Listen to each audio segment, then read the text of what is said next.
ব্যাপারটা কি অদ্ভুত তাই না? আমি যে কোথায় যে আরাম করতেছি আর কোথায় যে কাজ করতেছি এই ব্যাপারটা আমি নিজেই বুঝতে পারতেছি না। এই যে ২ দিনের জন্য পাখির বাসাতে আসলাম, এসেই গাধার মতো কাজ করেই গেলাম। সমস্ত কিছু গুছিয়ে এখন আবার চলে যাইতে হবে বাপের বাড়িতে। বলতে পারো ২ দিক থেকে আমারই হয়, বাপের বাড়ি থেকে আসার সময়ও মন খারাপ হয়, পাখির বাসা থেকে যাওয়ার সময়ও মন খারাপ হয়। Welcome to Tanisha Yasmin blogs. আসসালামু আলাইকুম ভালোবাসার মানুষেরা, কেমন আছো তোমরা সবাই? আশা করি তোমরা সবাই ভালো আছো। আমরা আলহামদুলিল্লাহ অনেক বেশি ভালো আছি। আমি তোমাদের সবার প্রিয় তানিশা ভাবি চলে আসলাম আরো একটা সুন্দর দিনের সুন্দর ব্লগ নিয়ে। আজকে সারাদিন অনেক কাজ করব, দেন আবার সাজুগুজু করে চলে যাব হচ্ছে বাপের বাড়িতে। বলতে পারো পুরো রোলার কোস্টার লাইফ স্টাইল। যাই হোক, রোলার কোস্টার হোক, এরোপ্লেন হোক, বাস, ট্রেন, যেটাই হোক না কেন, জীবনের গতিতে চলবে, এটাই স্বাভাবিক। জায়গা বাদ দাও, নাস্তাটা করা শেষ করে এবার ভাবতেছিলাম কাজগুলা কোথা থেকে করা শুরু করব। অবশ্য আজকে বাসাটা অনেকটাই পরিষ্কার হয়ে আছে, যেহেতু ৩-৪ দিন হয়েছে পাখির বাসাতেই ছিলাম। ভিডিও তেমন একটা করা হয় নাই, কারণ যেদিন শরীর ভালো লাগছে ওই দিন ভিডিও করছি, যেদিন ভালো লাগে না ওই দিন ভিডিও করি নাই। বাসাটা মোছাই ছিল, তো ভাবলাম যে যাওয়ার আগে সুন্দর করে ঝাড়ু টাড়ু দিয়ে পরিষ্কার করে রেখে যাই। আমি জানি এটা হচ্ছে লস প্রজেক্ট, কারণ আমি আসার পরে আবার সেই নোংরাই হয়ে থাকবে। তারপরে মনের স্যাটিসফ্যাকশন বলে একটা কথা আছে, মানে আমি যখন আবার পাখির বাসাতে আসবো তখন আমার কাছে মনে হবে যে না, বাসাটা মনে হয় পরিষ্কারই আছে, বাট যেটা হয় না অ্যাকচুয়ালি। তো আমি হচ্ছে আমার বিছানায় 2টা চাদর বিছায় রাখছি। একটা হচ্ছে এভাবে করে উপর করে সুন্দর করে বালিশ টালিশ ঢেকে রেখে যাই, যাতে আমি যখন আসবো তখন আবার আমাকে চাদর চেঞ্জ করার ঝামেলা না পোহাইতে হয়। বলতে পারো একেবারে শর্টকাট ফাঁকিবাজি টেকনিক। নিচে একটা সুন্দর চাদর বেছানোই আছে, এটাকে ঝেড়ে টেরে পরিষ্কার করে টান টান করে এই যে দেখো বিছানাটা গোছানো হয়ে গেছে। কেমন হয়েছে অবশ্যই তোমরা আমাকে বলে যাও না। ভালো হইলো বইলো, খারাপ হইলো বইলো, মাঝে মাঝে আসলে ব্যাড কমেন্টস দেখতেও অনেক বেশি ভালো লাগে। জায়গা বাদ দাও। এবার হচ্ছে কিছু কাপড় ছিল, ওই কাপড়গুলাকে সুন্দর করে ভাঁজ করে রাখতেছি। আর কিছুক্ষণ পর পর কাজ করতেছি, আর হাসান সেতুকে ডেকে ডেকে বলতেছিলাম, আচ্ছা বলো তো, আমি কি বসুন্ধরা থেকে খিলগাতে রেস্ট করার জন্য আসি নাকি কাজ করার জন্য আসি? মানে এখানে আসার পরে আমার যে কতগুলা কাজ করতে হয় তোমাদেরকে না বললে তোমরা বিশ্বাসই করবা না। আর এখানে আসলে কেমন জানি কাজের একটা এক্সট্রা এনার্জিও আমি পেয়ে যাই। মনে হয় কি জানো, যে নিজের বাসাতে এসে নিজে কাজ করবো না তো কে কাজ করবে? মানে বাপের বাড়িটা এখন আর নিজের মনে হয় না, মনে হয় কি এই যে পাখির বাসাটা এটাই আমার নিজের বাসা। তো আমি হচ্ছে একে একে সমস্ত কিছু গুছাবো। ফার্স্টে বারান্দাটা ঝাড়ু দিয়ে ফেলছি। আমার কাছে কি মনে হয় জানো, যে বারান্দাটা যদি নোংরা থাকে, এরপর যখন ঘরটর পরিষ্কার করি তখন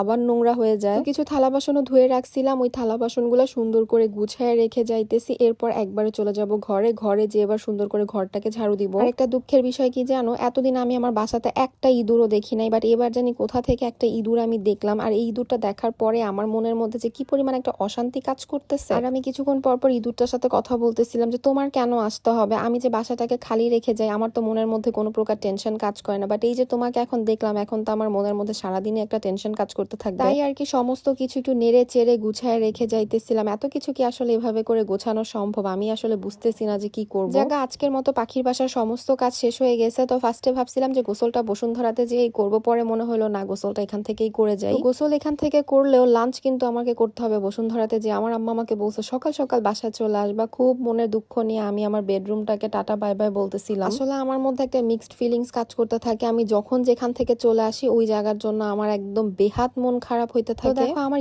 বড় শিউলি তলা না থাকলেও ছোট্ট একটা শিউলি ফুল গাছ আছে, যেটার নিচে কিন্তু অনেক শিউলি ফুল পড়ে থাকে। সকালবেলা আমি অবশ্য অনেকগুলা ফুল এখান থেকে টুকায় নিছিলাম। আর এখানে বাগান বিলাসটার দিকে তাকাইলে তো মনে হয় সারা দিনটা ভালো হয়ে যাবে, এত সুন্দর লাগে, মাশাআল্লাহ সুবহানাল্লাহ। এর পাশাপাশি তোমরা যখন আমার এই পাখির বাসাটা নিয়ে এত পজিটিভ কমেন্ট করো, আমার কিন্তু অনেক বেশি ভালো লাগে। হ্যাঁ, বাই দ্য ওয়ে, তোমরা কে কোথা থেকে আমার ভিডিও দেখতেছো অবশ্যই কমেন্ট করে জানাবা। একটা মনের দুঃখের কথা বলি, ওই দিন আমার শাশুড়ি এসে বলতেছিল এই টিনের ঘরে তোমার আর থাকতে হবে না, চলো ছাদ ঢালাই দিয়ে আমরা দোতলাতে সুন্দর করে ফ্ল্যাট করি। তো এই কথা শুনেই মনটা ভেঙে চুরে একাকার হয়ে গেছিল। যাক, দেখা যাক, আল্লাহ রিজিকে যেটা রাখছে সেটা তো অবশ্যই হবে। এই যে ফাইনালি গেটটাকে লক করে পাখির বাসাটাকে টাটা বাই বাই বললাম, মনের দুঃখ মনে নিয়ে নিচে নেমে শাশুড়ির কাছ থেকে বিদায় নিয়ে একেবারে বের হয়ে পড়বো। বের হয়ে চলে আসছিলাম আমাদের খিলগাঁও চৌরাস্তার এখানে টেস্টি ট্রিটে বসে বাসার জন্য টুকটাক কিছু বিস্কিট নিছিলাম। এখান থেকে উবার কল করতে হবে। আমাদের বাসাটা যেহেতু একটু ভেতরের দিকে, তাই ভেতরে ভাবে করে উবার পাওয়া যায় না। সবাই বলে শীত আসতেছে শীত আসতেছে, আমার কথা হচ্ছে শীত কোথায় আসতেছে? বাহিরে বের হইলে যে পরিমাণ রৌদ্র থাকে মনে হয় কি শরীরটা জ্বলে পুরো একাকার হয়ে যাবে। এবার গাড়িতে বসে 2 জন মিলে সুন্দর ভিডিও করতে করতে চলে যাব বসুন্ধরাতে। আজকে রাস্তায় অবশ্য জ্যাম অনেকটাই কম ছিল। সন্ধ্যার দিকে বের হইলে অনেক বেশি কষ্ট হয়, কারণ তখন রাস্তার মধ্যে অনেক জ্যাম থাকে। এই যে উপরে আসছে, আর এই যে আমার আইজান ননি দৌড় দিয়ে চলে আসছে, মনে হইতেছে কত যুগ পরে জানি আমাকে দেখলো। আমি বসুন্ধরা থেকে খিলগাঁও গেলে আমার আম্মু আমাকে একবারও ফোন করে বলে না যে বসুন্ধরায় আসার কথা, কিন্তু আমার আইজান ননি আমাকে কিছুক্ষণ পর পর ফোন করে বলবে আম্মি তুমি কখন আসবা। হাসান সেতুকে খিচুড়ি খাওয়ায় অফিসে পাঠায় দিলাম, দেন আমি হচ্ছে লাল শাক দিয়ে ভাত খেয়ে দিছিলাম। একটা